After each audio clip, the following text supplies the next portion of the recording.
Welcome to the Wholehearted Eating Podcast, where non-diet nutrition, weight-inclusive care, and integrative health collide. We're your hosts, Dana Montes and Christina Hoyt, licensed integrative clinical nutritionists and body image coaches. And we believe you deserve to have a joyful relationship with food in your body, even if you have a chronic health condition or symptoms that just won't quit.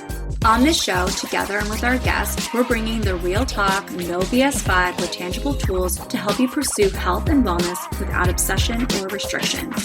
Remember our disclaimer, this podcast is meant for general information purposes only and should not be taken as a substitute for medical advice, diagnosis, or treatment.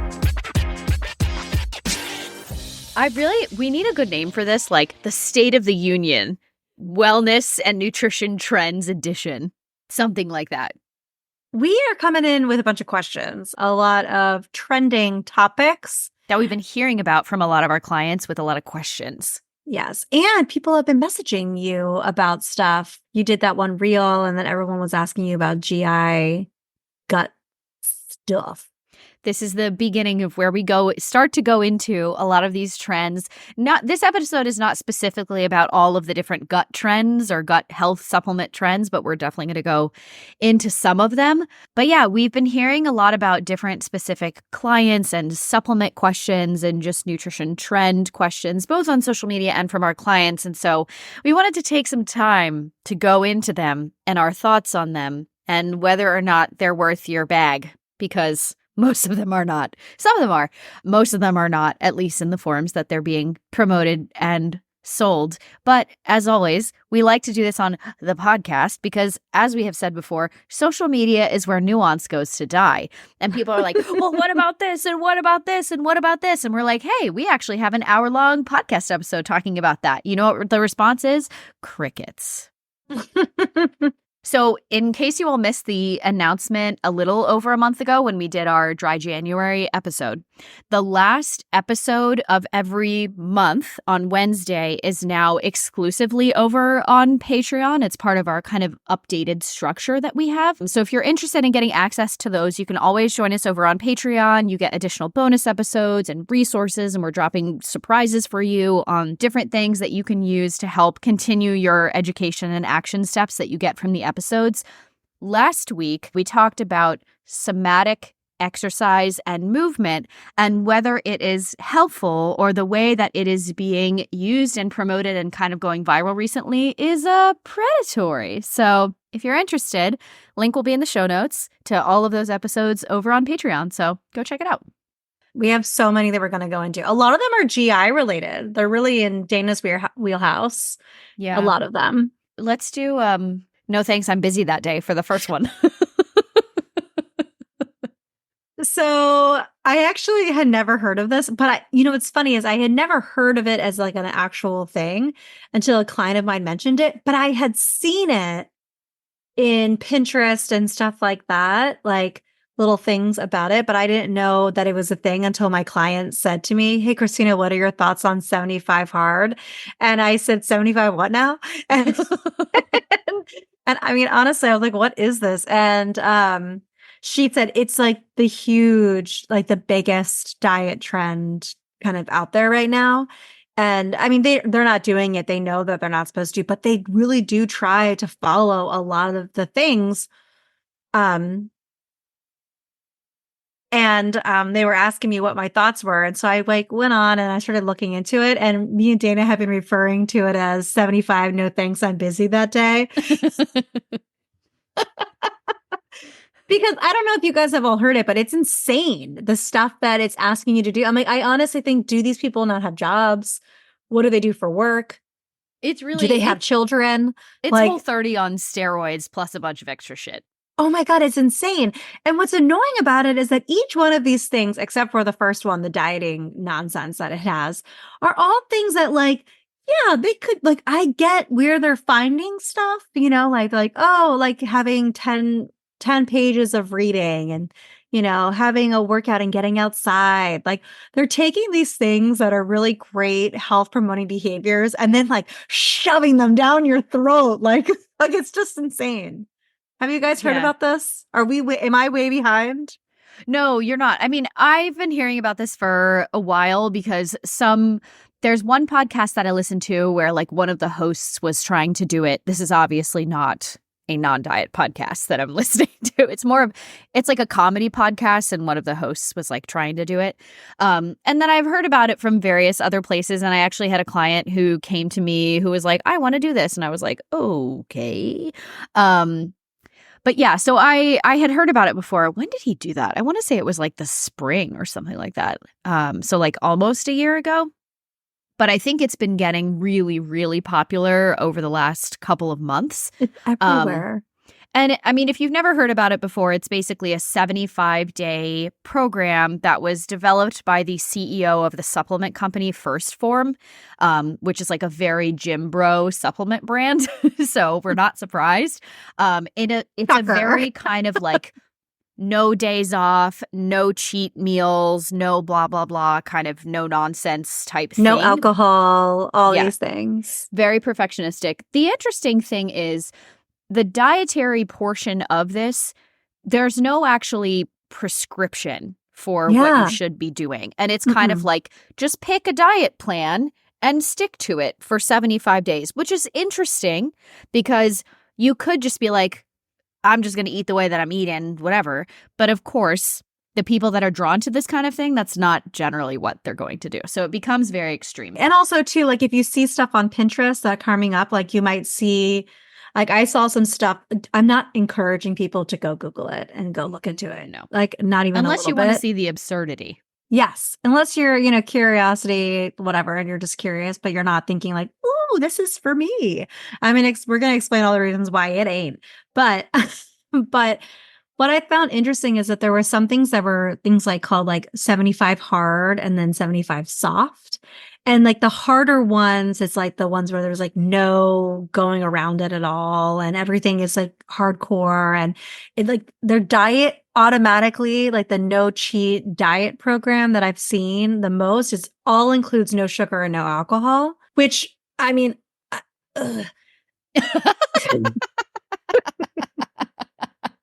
it's like not safe for literally anybody with any kind of dieting history of any kind.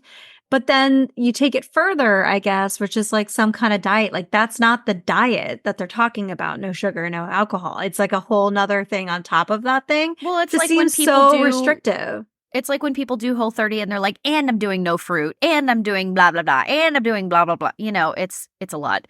But, obviously we have issues with the dietary component, but I think it's kind of like what Christina said before, is it's taking what could be, if isolated and used in a non-perfectionistic way, health-promoting behaviors and putting them on steroids, basically. Because the next thing that's a requirement for this program is you have to do 2 45-minute workouts per day, and one of them has to be outside. And like Christina mentioned, we would all feel better if we could get some sunlight every day. But that doesn't mean we have to do 2 separate, first of all, it's hard enough for most people to get some movement in each week. And now we're saying, oh, well, you actually have to do it twice per day. And one of those has to be outside. One time of day isn't good enough. It has to be 2 times during the day. And then also one of them has to be outside, like a rain or shine, no matter what, snowing, not snowing. And then I saw someone asked a question like, is walking part of it? And it's like, oh, as long as you're walking with intention. It's like, well, what does intention mean? Like I intentionally walk to go pick up Elodie at school every day. Like, what are they talking about? And then also too, there's no parameters around what is going to support you on a nutritional level to do 2 45-minute workouts. In fact, they're telling you to cut a bunch of shit out that you probably actually should be eating. And if you have a history of eating disorders or disordered eating or a lot of dieting behaviors, we all know what everyone's going to be doing. They're going to be doing the strictest, no carb, all this kind of nonsense stuff going on at the exact same time while increasing their thing. Why don't we just dig a little hole deeper in the ground for our adrenals, our stress, our metabolism? Like, why don't we just dig it? I don't understand. It's almost like the diet part to me is almost infuriating because it has no support for the other things that it's asking you to do.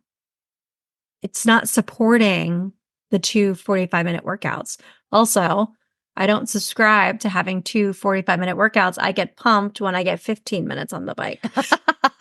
Well, I was going to say, it's funny because for me, the dietary part is like the least infuriating, I would say, because it's just like, because there's no guidelines whatsoever. It's like, this is a joke. What are you talking about? And because there's so little guidelines, of course, I think it was kind of intentionally placed that way to make it more accessible to more people. But because of the nature of this thing being very all or nothing, very perfectionistic. And when we say that, it's like no days off, no cheat days. It's basically like, you have to start over from day one. If you're on day 73 and you drink 1 ounce of water less than you're supposed to, or if you don't do a second workout. It's like you're supposed to start all over again. Yeah. So honestly, it's all just ridiculous. And then the next component is you're supposed to drink a gallon of water every day, which is a whole lot for most people. And so much water. Right. I mean, the rationale behind it from what I've been reading is like, if you're doing 2 45-minute workouts a day and you're sweating a lot, then yeah, you're going to need to drink more water than you normally do. Sure. But also, this is a whole different thing. We're going to have to do a whole different episode on like, how much water should I actually be drinking? And like, how do I know if I'm drinking enough water or too much? Totally. Because I get this question all the time. Yeah. And there is a point at which you're drinking too much water and it can be detrimental to your body. So, you're going to be peeing all the time. If you're drinking this much water, you got to be drinking electrolytes and minerals and all this other stuff. But of course, there's nothing in there because ultimately, this person is not a practitioner of any kind. To be honest, I don't even think he's a personal trainer. I'd have to look that up. Don't quote me on that. But like, we know he's not a nutrition practitioner. He's not any kind of medical professional. He's the CEO of a supplement company. And, this probably is just a case of like, wow, I did this to really challenge myself. And it's interesting because on the home page, it specifically says like, this is not a workout regimen. This is not a diet plan. This is basically like an Ironman for your brain, which is probably true because this is going to be very mentally tough. That is one thing to be said is like, if you do all of this, you do have to be very regimented in order to get through it. But that's about all I can say about it. Yeah, but also too, like, what is with an Ironman?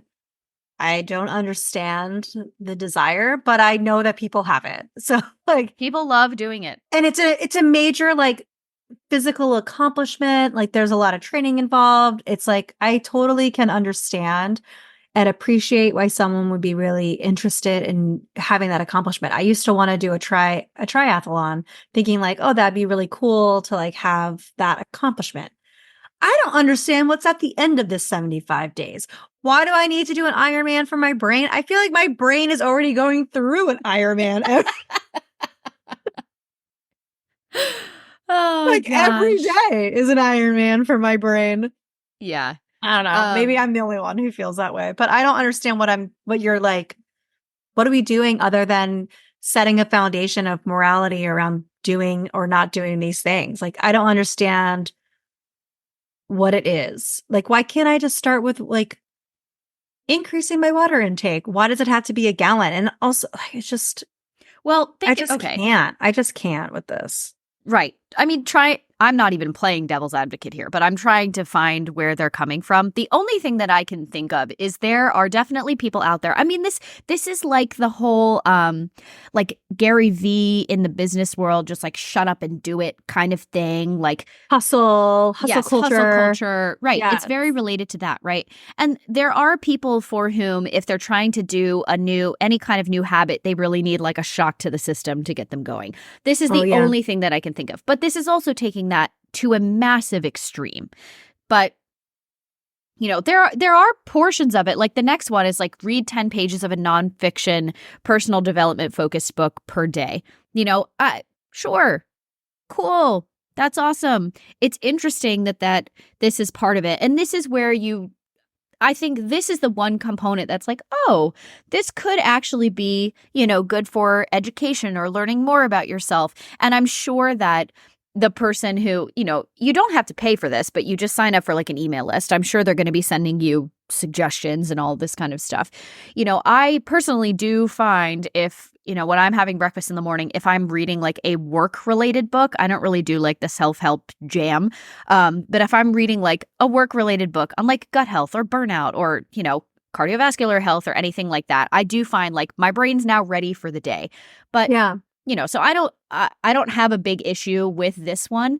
But it is interesting if it's like, oh, well, if there's one day that you couldn't find the time to read 10 pages, start her over on day one because you're a loser. And that's basically the mentality that I'm getting from this.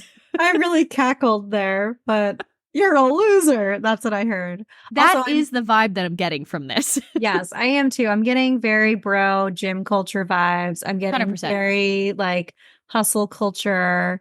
I'm getting very like work on yourself or you're not good enough. Kind of, I get all of that. I'm feeling all of those things. And I'm kind of getting reminded. I saw this really great reel yesterday. You probably don't follow them because it's called Big Time Adulting is her handle, but she's a parent. And she did this whole rant to wellness professionals who are telling parents to get more sleep. And she goes, I don't have insomnia. I have children, you jackass. And like, that's kind of how this feels, like a little bit like, I don't believe that people have the time to do all of this. Because I'm thinking about each component. Oh, people will make it, Christina. People will wake up at 4 o'clock in the morning to do that first workout. They will do it. Oh my God. But I guess like I guess my thought is like, it's not sustainable. To what end? Like, so what's going to happen afterwards? Every time now, when you do a one workout a day, are you going to think it's not good enough? Mm-hmm. If every day moving forward after these 75 days, if you're having a little less water, is that not good enough? Like every single time too. And like, I think also the other component that it also encourages progress photos, like every single day to take a picture of yourself. Ugh, yeah, like that's wild. And it's funny because they're in this article, it's like healthcare providers advise avoiding weighing yourself every day because numbers tend to fluctuate, blah, blah, blah, blah, blah. And your progress on your journey to physical fitness is more than just counting numbers. So take a picture every day. Also, what? That makes absolutely no sense. What? Yeah, take a picture and let's watch that and let me obsess over it. And then, yeah, I just don't understand to what end. And it's just not even remotely sustainable. And yeah, so 75, no thanks. Yeah, I'm busy. No thanks. I'm for busy that day forever. All 75 days. I'm busy. Yeah. Yeah. This is not something that I would recommend to anyone. No. Even for someone who had no history of body image struggles or relationship with food struggles or anything like that, which like raise your hand if you know somebody. Right. Yes. But even if that was the case, this is not something that I would recommend because again, like what I like the point that you brought up about basically the self-imposed measuring stick that can happen after this is like, oh, if I'm not reading this much, if I'm not drinking this much water, if I'm not sticking to my diet, if I'm not doing 2 workouts a day, like I'm a loser. Or I'm failing or I'm not doing good enough. Like, right. All this of is that. Also a thing that I see a lot with people who have a history of doing like figure competitions and all of that kind of stuff. The extremes to which you are pushing your body in something like 75 hard or one of these figure competitions, or if you're training for an Ironman, or if you've ever done something in an extreme in like a diet or exercise kind of way. In the long term, people will almost always compare themselves and how they look and how their body is functioning and feeling to that extreme period of restriction. But the issue there is that was never sustainable in the first place. And so we can't compare ourselves to a completely unrealistic expectation. That's similar to like all us regular people out here to if you compare yourself to the like unrealistic beauty standards of like a celebrity who has millions of dollars to do plastic plastic surgery. It's not natural. And so why would you compare yourself to that? That's kind But of it's an even extreme worse. example. But like, No, but it's even worse than that because you're comparing yourself to yourself. well, yeah. Which is like, and then that is also another thing too, because then it leads into the mindset of like, well, I did it once. Maybe I just need to do 75 hard forever. It's like, no, no, no. You were Well, never that's what happens supposed to with do all that. these diet I know. protocols and I elimination know. diets and all this other stuff. So It's a lifestyle. Ugh. the 75 hard lifestyle, do it or you're a loser. Do it or you die. It has like a very, what am I thinking of? Like Hulk Hogan or like Bear Grylls or like, I guess he's the wilderness person, right? So maybe not him, but like I feel it like has, there's like, a very, drill sergeant yes, somewhere involved in this That's what it feels like. entire thing. yeah. Anyway, enough about 75 no thanks, I'm busy that day. Let's get into all the GI stuff. Yeah. Dana, you've gotten a lot of questions about colostrum. Oh God, I have gotten a lot of questions about colostrum. Okay. So we may need to do an entire episode on this, right? So obviously. I've been getting a lot of questions about colostrum and about the oh my God, how do you say their name again? Armra. This is what we've been calling it. It's called like, it's not Amara because there's no A in the middle of it, but whatever. You've probably seen it everywhere. A client was telling me yesterday that there are even now cable TV commercials for this, which is probably because it's blowing up so much. I've been seeing it on Instagram and on yeah, I've been seeing it on Instagram, Pinterest. Oh, I was gonna be like, you're on TikTok, Christina? No, I didn't think so. But okay, so this colostrum has been a very popular thing in the functional medicine world for at least 10 years, I would say. And so when it comes down to it, like what is colostrum at the core of it, and then how it's being used for gut health? So do you want to talk about what colostrum actually is, Christina? It's from your mama's milk. All mammals. All mammals. Like I just always like associate colostrum with like you do like colostrum extraction early on for immune support and things like that, and antibodies and things like that when you're breastfeeding. And so like that's the big thing like that everyone gets really pumped up about like they call it like the golden milk. Yeah. Because of all the health benefits that can come from it. So even if you don't breastfeed like long term or anything like that, people talk about how you can get such really great antibodies from your colostrum. Even if you just do like, what is it called? It's like you people do it also like leading up to the birth too, like where they pull colostrum out early on to have it available and get like that really first initial thing. I never did anything like that.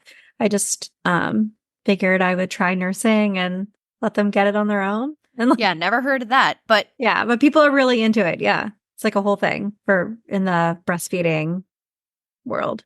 Yeah, didn't know that. Learn something new every day. Yeah, I know about it more just like in terms of colostrum is the mother's first milk, which is for humans. It's also for all mammals produce colostrum.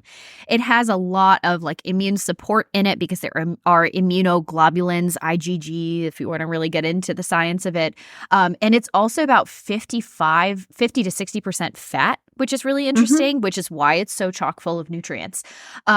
So when it's also really thick, like when it comes out, it's like a very thick like milk, and you can see it like if you're pumping, if you're like, 'cause I pumped, but if you pump or anything like that, you can actually see the solid kind of like yellowing around the top. If you put it in the refrigerator, like you can see it, and that's all the colostrum. Yeah. So, you could, in theory, you could see how this would be helpful for people. So functional medicine in general has been using this for like immunocompromised individuals for a very long time with certain types of infections or GI issues. If you have low what's called secretory IgA, there are different products out there that are immunoglobulin support that can help bring up your gut immune system, basically. And this is one of them. Why it's become so popular right now, I think, is because there's been more research that's been coming up about the gut immune axis, even though this is something that we've known about for a very long time. There's some studies that say between 70 to 80% of your immune system resides in the gut. And so if you have immune issues, then doing some gut support can be really helpful.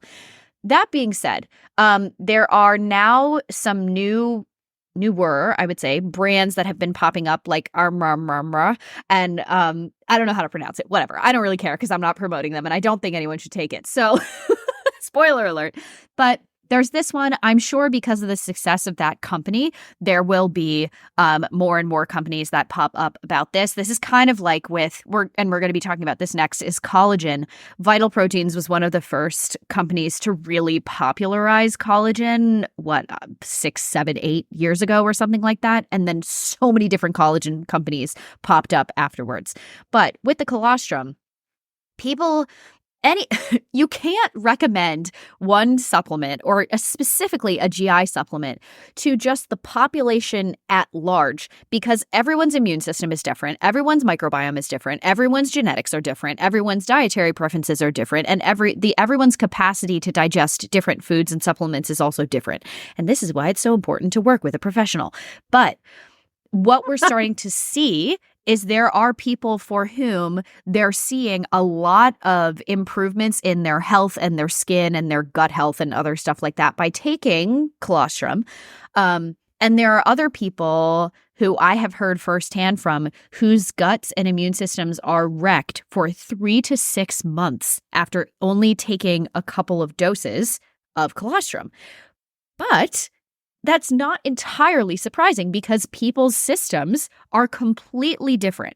So one big thing to know about colostrum in general is it does contain an amount of dairy. So if you're lactose intolerant, if you have a dairy allergy, this is a no-no. And there are some people who say, well, some of my clients who have lactose intolerance can tolerate it just fine. No, let's just not go there. There are non-dairy sources of immunoglobulins that you can work with if that is an issue.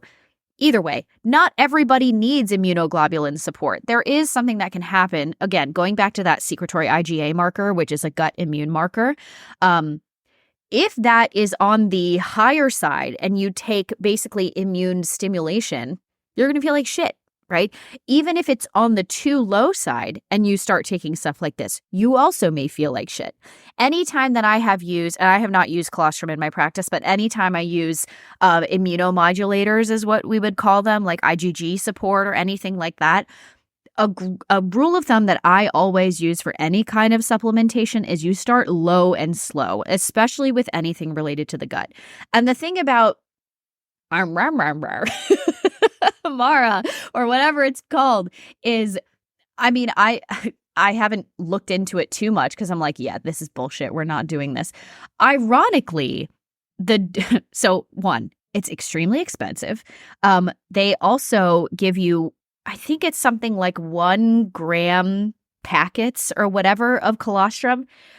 The thing is, and the gag is, the majority of the studies that have been done on colostrum thus far say a pretty standard dose is about 10 grams per serving. But in order to see real results, you really need to do upwards of 20, sometimes even 40 or 60 grams. There's even some studies that did like 120 grams on extreme athletes. That's a lot. Point being, this company is charging, and I'm sure it won't be the only one, is charging all this money for a dose that is not even proven to be effective in this supplement.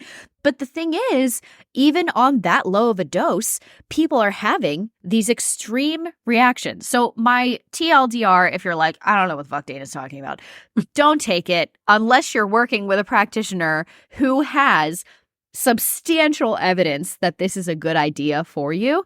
And I think that colostrum, we're going to go into coffee enemas and other stuff. This is going to be like a really big thing in functional medicine right now. So if you go to a functional medicine practitioner and they're like, oh, you should take colostrum, I wouldn't be surprised. Well, here's the question then. So for people who are maybe hearing that from their practitioner and you're like, oh, what is the substantial evidence to support actually being on it versus not being on it? I think is an easy question to start to ask. Yeah. And if people are all like loving up on colostrum right now and it's everywhere and it's having its trending moment, there's probably going to be presented to you as if it is going to be only beneficial and not have any negatives. I'd love for you to tell me what you think as far as like when would be the substantial evidence for someone to even consider it. Yeah, I mean, if you are severely immunocompromised or you get a stool test back and your secretory IgA number is significantly low, yeah, I mean, forget the reference range because nobody's going to, if you don't have a frame of reference, it doesn't matter. But if it's significantly on the lower side, then either some immunoglobulin support, which could be dairy or non-dairy, but you would specifically have to seek out a non-dairy one because most immunoglobulin support is dairy derived. Colostrum is another form of that. But either way, I would not recommend any of these like mainstream brands that are being promoted on social media, right? If you're going to do something like that, you should always go through a practitioner and you have to get a brand that is not that practitioner's brand, right? Yeah. You want to get something that is like independent, third-party tested. Make sure there's no cross-contamination if you have any allergens, if you have any sensitivities or anything like that. And you always want to start low and slow would be my recommendation. Yeah. I guess maybe that's like one thing about the Armor brand is that it only has 1 gram. But like, why am I spending all this money? Yes, it's wildly expensive. Like, why am I spending all this money for something that's not even really in it? And like for like a very expensive multivitamin, like that just seems kind of nuts to me.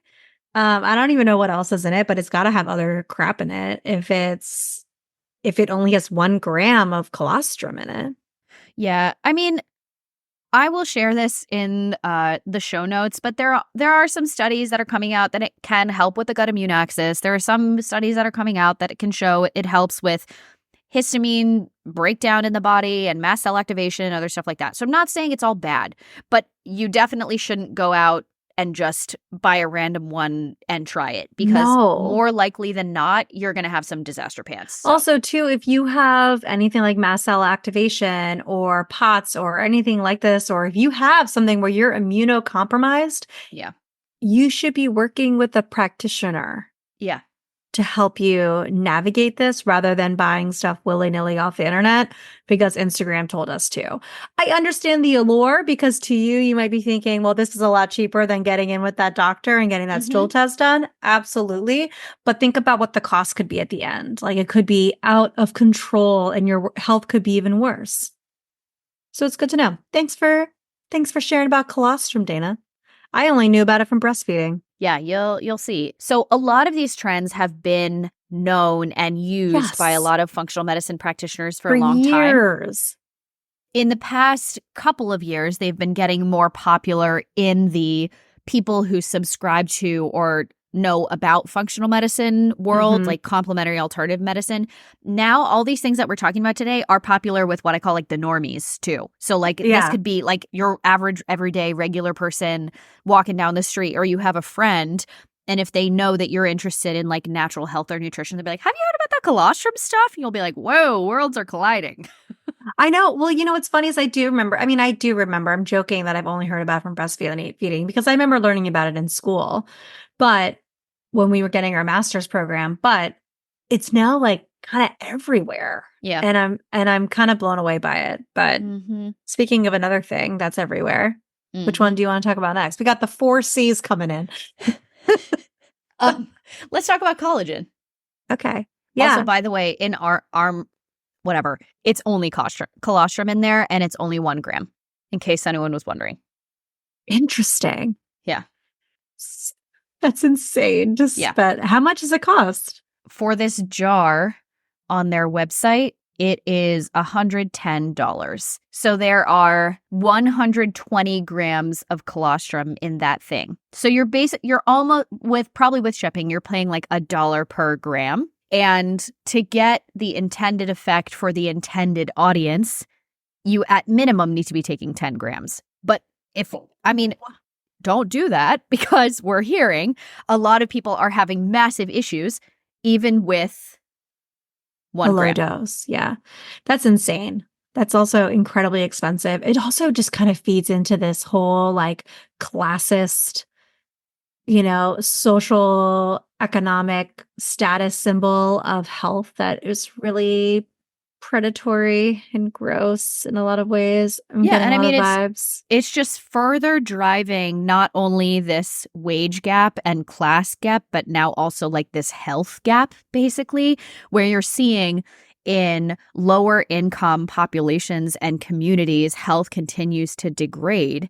And I mean, in America, our health is not awesome as an entire population.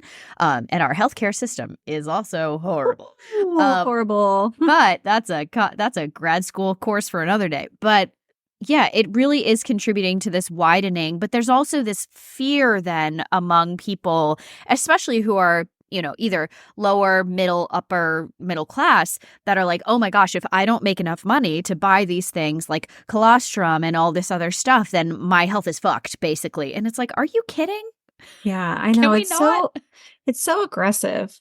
Um, One of the things too, so we were going to talk about collagen also. That's like Collagen, another yeah. one that had like a really popular heyday, like, I don't know, like 10 years ago. It was like all of the things that you were hearing everywhere, and everyone was adding it in. And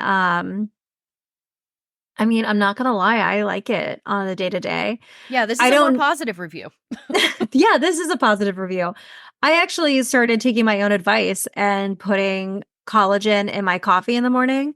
And the reason why I started doing it was because I started noticing that I really wanted to have a cup of coffee first thing in the morning. Because sometimes it would be like, oh, I want to have a little cup of coffee while I'm getting the kids' lunches together and their breakfast together. And then what I started falling into this routine where I really loved having after the kids were at school and with the Noah was their nanny, I really loved having a quiet breakfast to myself so I could actually sit down and enjoy it. And I was like, I can't start the day with just pure caffeine because I noticed it was like, like everything just got all out of whack. And so I started adding collagen to my coffee. Um, and I noticed that I felt like I had better energy and stuff like that too, which naturally I don't know if I would say that's necessarily the collagen as much as it is just protein, to be perfectly honest, but it was like a really easily accessible thing to do to add protein in at a time when I felt like it was hard for me to get that in the morning when there was that morning rush. So I like it. And I don't know. Some people don't like it, but I've never noticed a flavor. I've never noticed anything. And it was like always like an easy way for me to make sure that I was starting off with a little bit of like a protein, easy, accessible protein in my breakfast times. So if we talk about like what is collagen, Oh right? yeah, let's do General that. 101. So yeah, we're not pooping all over this party today. No. But this is also not like everybody should go out and get collagen. There's not as many like negative side effects of collagen as it is like with colostrum and things like in Yeah. like coffee enemas and things like that we're going to talk about. Like there's like real dangers that can happen. Collagen's like it's not that Yeah. dangerous. Yeah. You know? Yeah, the only thing I will say about collagen is if you do have histamine intolerance or mast cell activation syndrome, collagen not the best bet for you. For most other people, you probably will notice some benefits. It's not going to change your whole life. No. But it is, it is pretty good. The other I mean, thing, I did turn into Cinderella after I had it the first, and the next day when she didn't have it, she was a pumpkin again. and then I was a pumpkin again. One thing to know if you are vegetarian or vegan, collagen is most of the time beef derived. So just something to note. Some brands do make marine collagen. There's also like an algae alternative, basically. Oh, I've had that before and it tastes like the sea. Okay, good to know. At least that was like a long time ago and I was like, yo, I get the idea here, but I'm never taking this crap again. Yeah. So Sorry, guys. what is collagen, right? So Collagen is a collection of short-chain amino acids. Collagen peptides have the same amino acids as gelatin, which is identical to the protein found in skin, nails, hair, bones, cartilage, and joints. So those are the main places where you're going to see benefits. So just for some anecdotal, which I haven't looked into the studies to see like what percentage of people see this increase. But a lot of people who start to take collagen consistently notice that their hair is stronger, their skin feels or maybe looks more elastic, their nails are stronger and start to grow faster and other stuff like that. It can also be an additional source of protein, like Christina was saying. It's actually not a complete protein, so it doesn't have all 20 amino acids, but it also doesn't gel. So it's not like you're going to stick it in a smoothie and then it's going to turn into like a panna cotta or something like that, or like a Jell-O. That's what I like about the versatility of it, because I'll add it to, let's say I'm making pancakes in the morning for us and the kids, and no one wants to have like any like eggs with it or anything like that, or not that they can't just have pancakes. I do that too, but sometimes I will add collagen to it, or like into muffins and stuff like that. And I've never noticed that it's caused any issues. And I don't think that everyone needs to do that. I don't do that for all of our like stuff like that. And I certainly don't do it to like help with blood sugar regulation or whatever. I just do it because sometimes I want to make sure that they get some sources of that. Sometimes they don't always eat a lot of like protein sources. So it's like a nice little way to kind of add it in. Yeah. And mainly for myself too, and things like that. But yeah, I mean, I do like it. I like that it's versatile. I like that it has no flavor. I like that it doesn't really have that many negative benefits other than like what you were talking about with like mast cell activation and things like that. And to be honest, I never even considered anything other than it being a great protein source. Like that's it. Like that. I was like, oh, that's a good protein source. There we go. And I don't drink whole milk or anything like that. So in my coffee, and I'm like, I want something in there that's going to have a little boost to it in the protein category. And I think that's interesting. I feel like, yeah, I never even considered what it would do to my hair, skin, and nails. Never even considered it.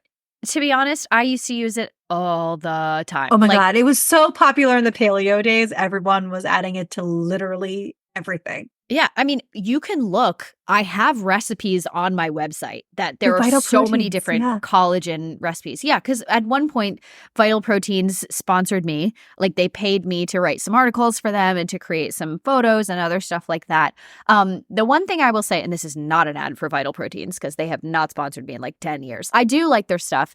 You can typically find some kind of collagen at like Costco or buy it when it's on sale, I would say, because it is expensive. But the other thing to note, and again, same disclaimer as when we were talking about with Colostrum, is if you're going to use something like this, make sure you get it from a trusted source. So for collagen specifically, it's kind of like a vitamin D or like a B vitamin, right? People generally have accepted that there are certain health benefits to this.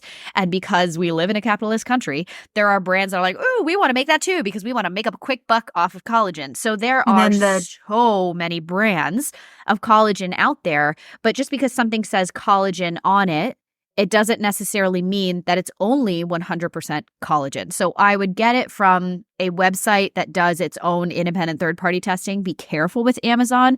They actually just got a warning earlier this week from the FDA. This is a fun side note. Nutrition news update that there were 7 different men's health supplements on Amazon, and the FDA issued Amazon a warning because, is anyone surprised? Those men's health supplements had trace amounts of the drugs that are used in Cialis and Viagra.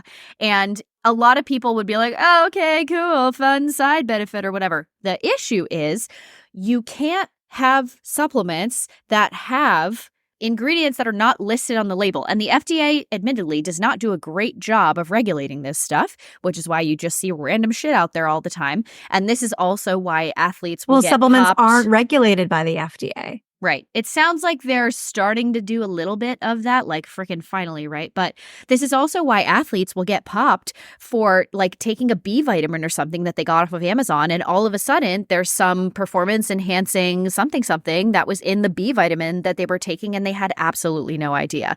So, well, that's what's scary too, is like, I don't like any of my clients ever buying their supplements off Amazon, because even if it has the label on there and is like a trusted brand, those are also sometimes not even actually the brand that it is. Like, check I where know, it's like, coming from. yeah, you don't know where it's coming from. You don't know if they're just utilizing that brand's like labeling and things like that. And then the components that are inside of it are also like that too. I've also heard this about hair products too. Yeah. Like salon quality hair products on Amazon are not really salon quality. They're like usually watered down versions of it.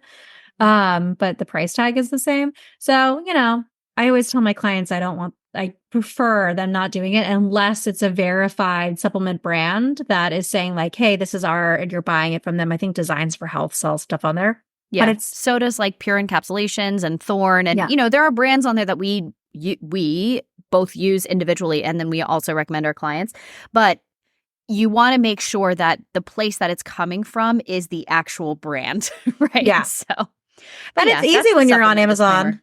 Yeah, that is an interesting. I did not know that, but good. Oh, it just happened this week. I wish it was more than a warning. Well, so I didn't finish the story, but so the issue with that is obviously there were ingredients that were not listed on the label, but those drugs can drastically drop your blood pressure as well. So that was the main issue, and that is why the FDA took issue with it. But it was also like, I forget what the names of these supplements were, but they were stuff like Superman or like it was like ridiculous, again, bro sounding supplements that the people who created 75 Hard would probably be drawn towards. They'd be like, yeah, I'm man. I'm going 75 Hard. I'm doing my Superman testosterone supplements. Oh my God. Exactly.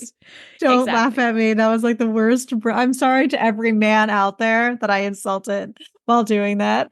No, you're not, because there are men like that. We're sorry for the men that we know who are not like that, because not all men are like that. Thank you, Dana. This is like in our Patreon exclusive episode from last week. And I was like, no, you're being too nice. These people are being predatory, which, by the way, if you want to listen to that episode, it will also be linked in the show notes. Yeah, I was being so nice. You called me out. You're always like, no, stop being nice. I'm like, but maybe they're nice people. Who cares if they're nice people? I know. I know. Listen to you. Look, which one do you want to do next? Let's do creatine, because this also has some negative, some positive. Depends. All right, so let's talk about creatine. So this is one of those like bro supplements. Yeah, I never have any clients ever ask me for this. You will soon, and I'll tell you why. So in general, and for the longest time, creatine was really a like weightlifting, bodybuilding, bro kind of focused supplement. So it can really help with muscle protein synthesis and growth.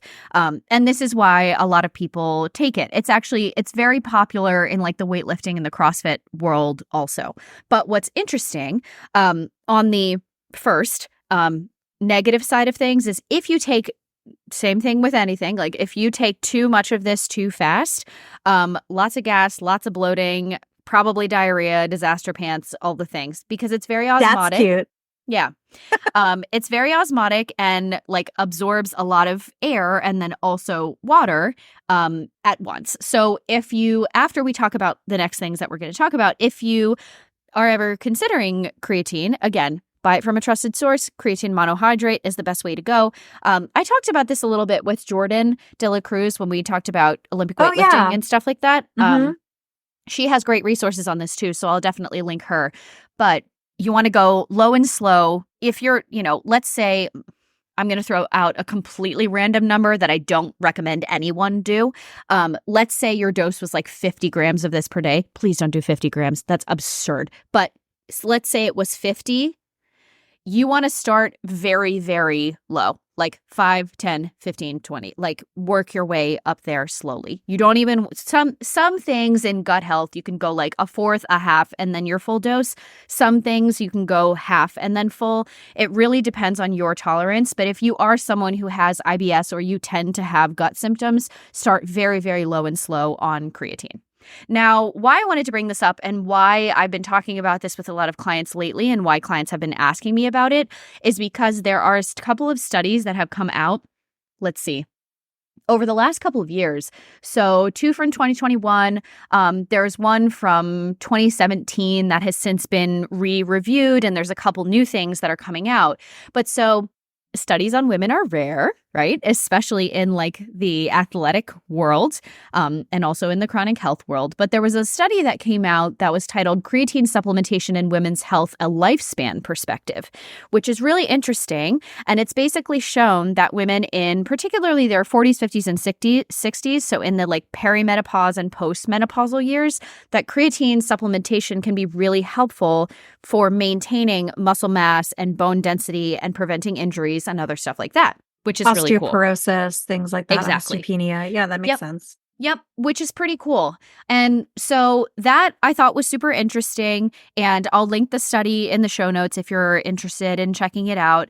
It also, creatine in general can be used for illness or injury or other stuff like that, which is, also pretty interesting. So it's not just for the bros and for the bodybuilders and for all the weightlifters and everything out there. So I think that's just one of the things that's breaking down misconceptions and myths and also barriers and kind of like the workout world, which has traditionally been like a man's world. But I will credit CrossFit with like bringing more women into the weightlifting space, which is pretty cool.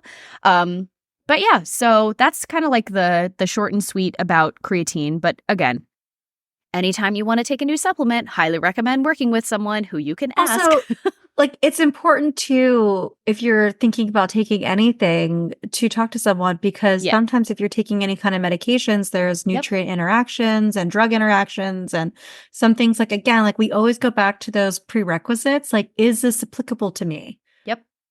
You don't know unless you're getting that verified by someone who's taking a look at all of the different factors that could be impacted as a result of you taking it. So I know you can just pick it up on Amazon, which we just talked about. You can pick it up at GNC, Vitamin Shop, like, wherever. You can pick it up anywhere. That doesn't mean that you should be. Doesn't mean that you should be buying it. This is not an invitation to go buy it. This is more of a, hey, here's some information about it, because we love providing neutral education and then being able for people to make informed choices around what they want to do.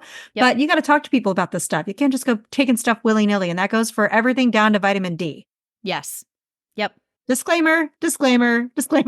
Yes. So TLDR on creatine, not just for the bros.